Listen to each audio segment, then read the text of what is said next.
desde luego a la Comisión de Seguridad Social, al senador Mayans, como a quienes la componen, integran la Comisión de Seguridad Social, a Odilia y a los demás compañeros que contribuyen en esta comisión por el éxito de esta semana de la seguridad social.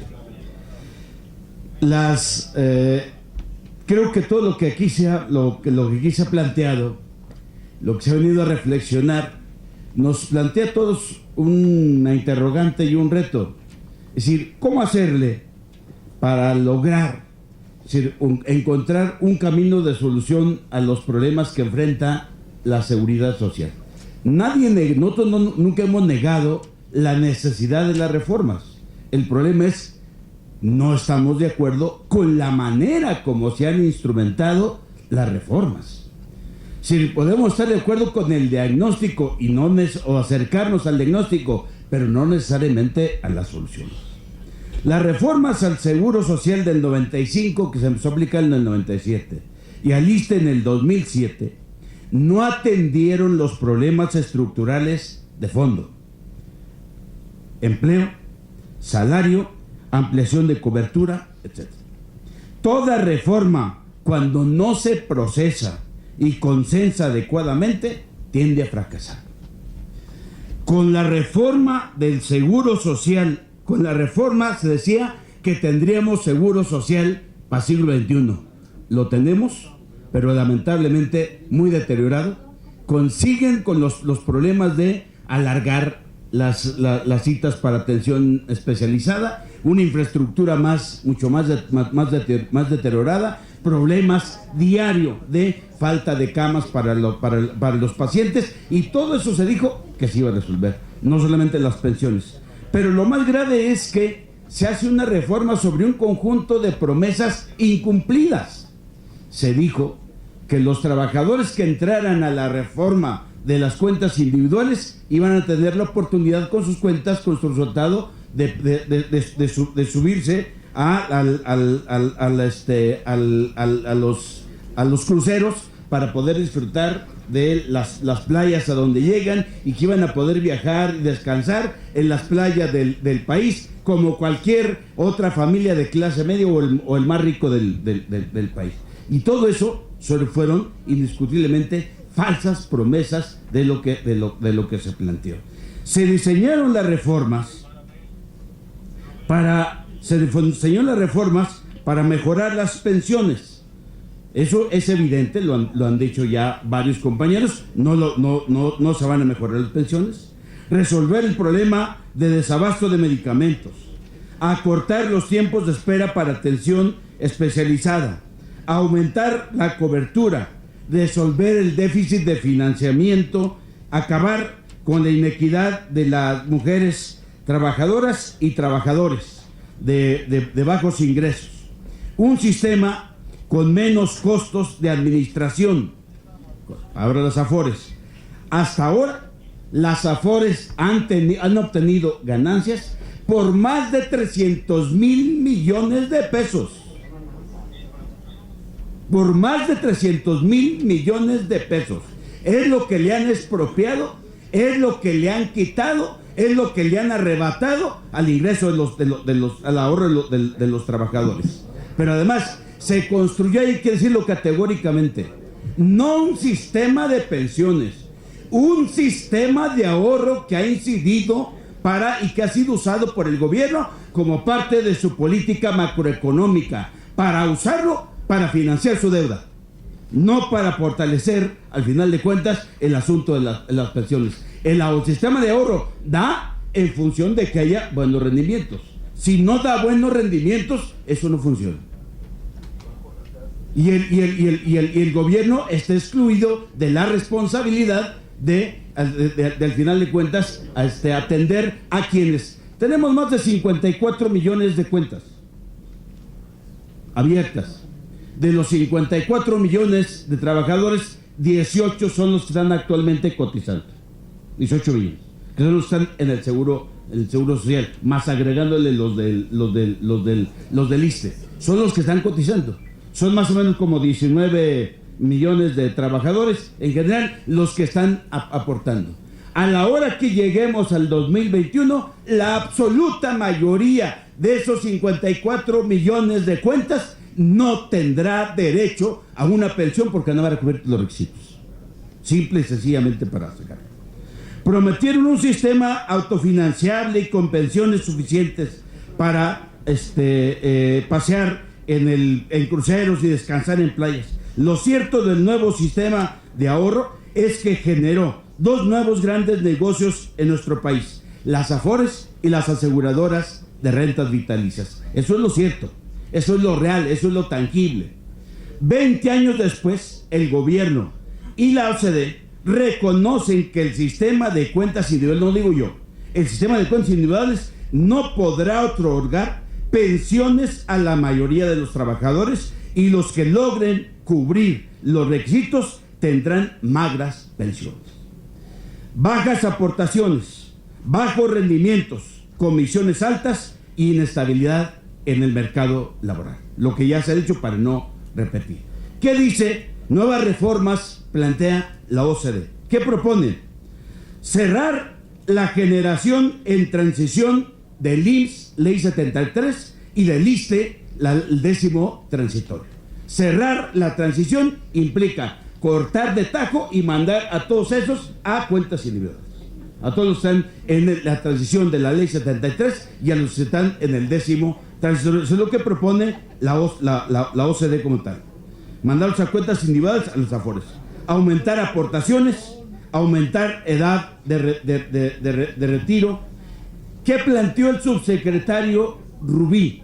Y aquí me parece, y están algunos vinculados, bueno, me parece simplemente como una bola de ocurrencias y muy poco serias y muy poco responsables. De un diálogo frente al espejo, o sea, en donde ni siquiera consensar ni con empresarios ni con trabajadores habladas. O sea, simplemente se les ocurre plantear ahí cosas. ¿Qué plantea el secretario Rubí? Bueno, para empezar, él decreta el modelo de seguridad social, ya se agotó. Lo decreta. Todavía ni siquiera sale la primera generación de pensionados del nuevo modelo, y él ya decretó que ya se agotó. ¿Qué plantea? La nueva realidad del país, la esperanza de vida y la estructura hay que entender la nueva realidad del país, esperanza de vida y estructura del nuevo mercado laboral. Las reformas al IF del 97 y al ISSSTE del 2007 deben ser replanteadas bajo un esquema integral, dice.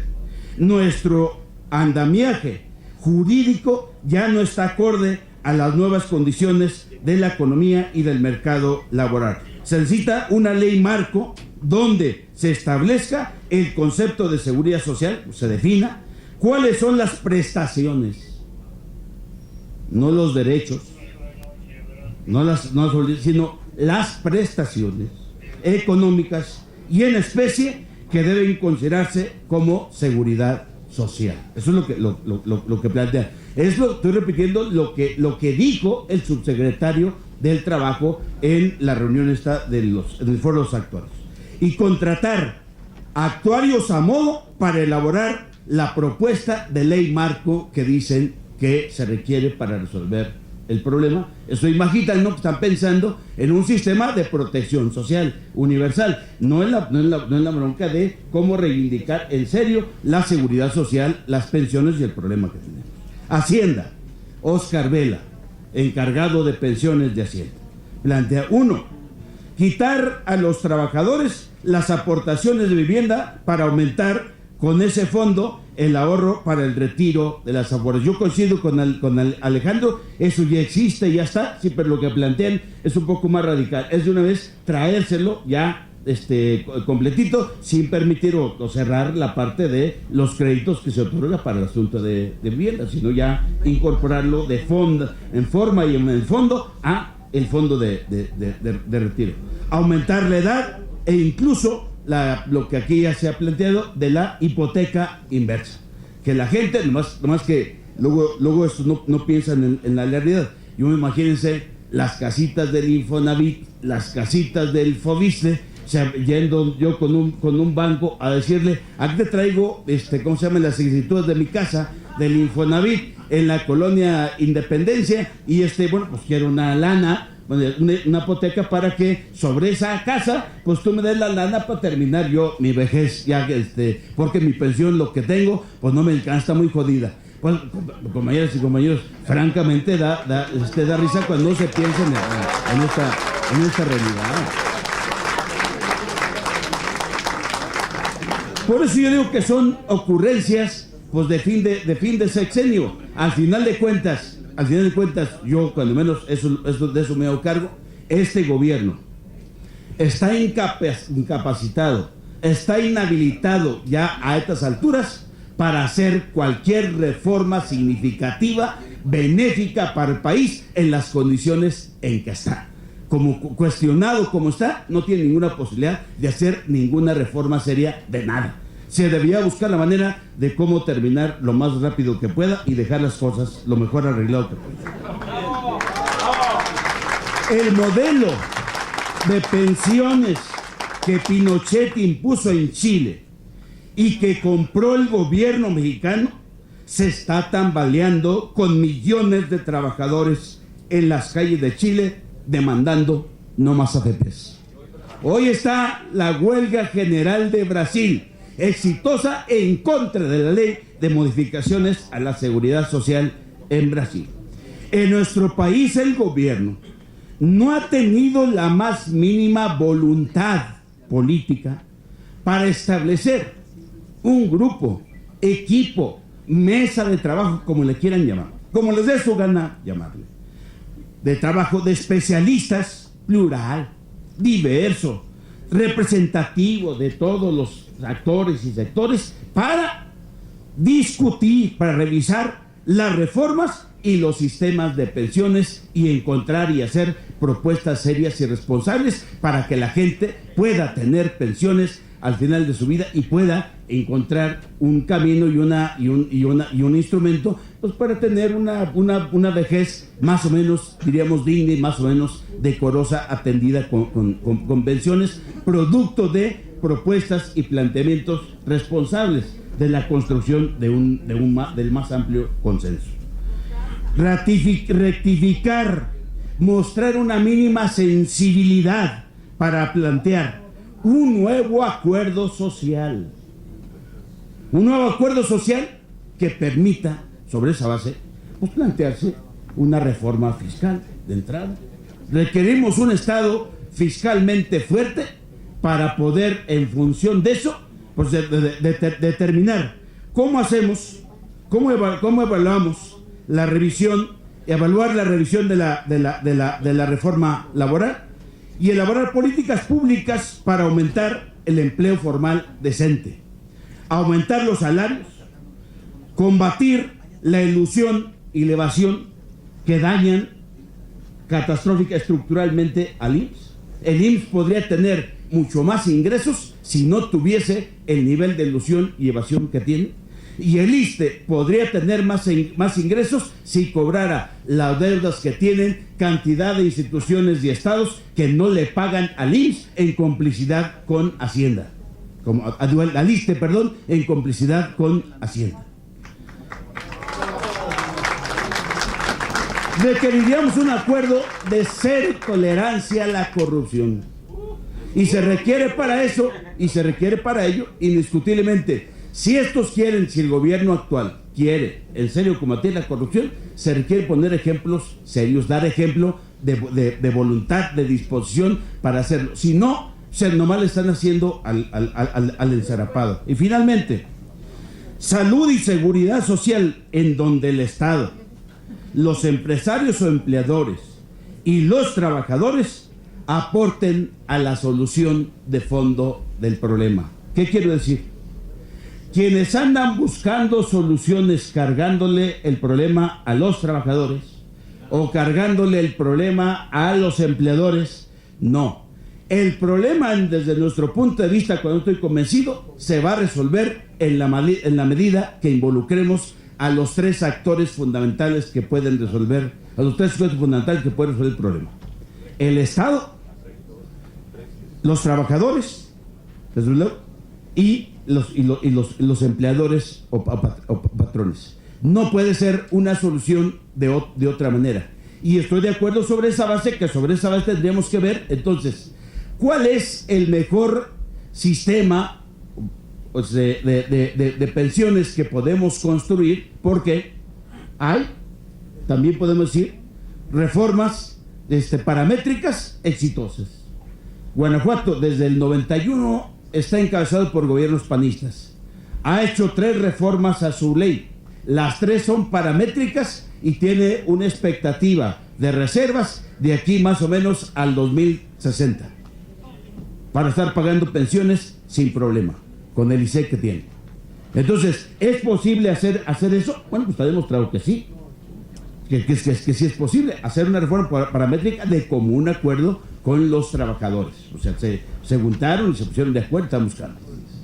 Acá la solución es cuando nos plantean que la única manera de resolver las cosas es si estamos de acuerdo en sentarnos a platicar para cómo hacer que todo el mundo se vaya a cuentas individuales. Y allí es donde, pues, evidentemente, hay o entran las resistencias. No podemos aceptar que la única solución a las pensiones sea las cuentas individuales y el enriquecimiento de empresas como las Afores y el asunto de las aseguradoras de rentas vitalicias. Revisemos integralmente el problema, busquemos junto con esta diversidad en una comisión de expertos, lo analicemos y busquemos salidas y alternativas serias, objetivas, que sienten bases para construir el consenso más amplio en la solución de un problema que es grave y que si no se atiende ahora, el día de mañana va a estallar como una gran bomba en el país a lo largo y ancho del territorio nacional. Muchas gracias por creerme.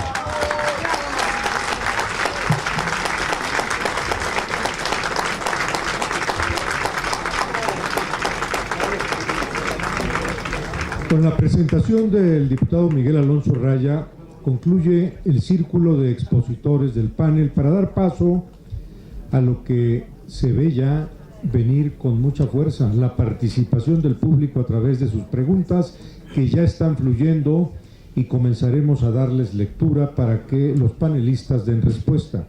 Para